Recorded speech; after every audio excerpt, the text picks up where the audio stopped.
કપાસ અને ડુંગળીનો પાક, ભૂમિ સુધારકનો વાદો, પરિણામ ચમત્કારિક.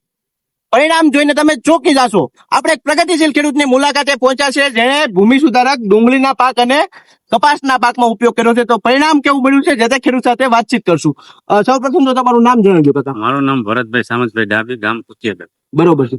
હવે તમે આ ભૂમિ સુધારક જે ઉપયોગ કર્યું, ક્યાં ક્યાં પાકમાં ઉપયોગ કર્યું છે પહેલા તો?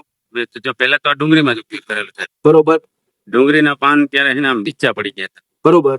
પછી 2 વાર પાયા પછી આમ ઘણો સુધારો તો 80% 90% ઘણું બરોબર છે. તમને આ ઉપયોગ કર્યા પછી આમ ડુંગળીના પાક ને કપાસના પાકમાં ફેરફાર શું લાગ્યો? દેખાય છે, રિઝલ્ટ દેખાય. આ મૂળિયાનો વિકાસ અને હા. વૃદ્ધિ સી કેવી લાગે છે? સારી લાગી. મગફળીમાં ઉપયોગ છે, એમાં તો હજી 2 દિવસ થયા છે, બરોબર પણ તો એમાં સુધારો દેખાય છે. બરોબર છે. ડુંગળીનો પાક જે છે તમને દેખાડવાની કોશિશ કરશું કે જયારે ઉપયોગ કર્યા પહેલા એ ડુંગળી આખી આડી પડી ગઈ હતી, બરોબર ને હા, ભરતભાઈ? હા, આ ઉપયોગ કર્યા પછી આખી ડુંગળી છે એ વાનમાં આવી ગઈ ને કપાસનો પાક છે એ પણ સારી રીતે વાનમાં આવી ગયો.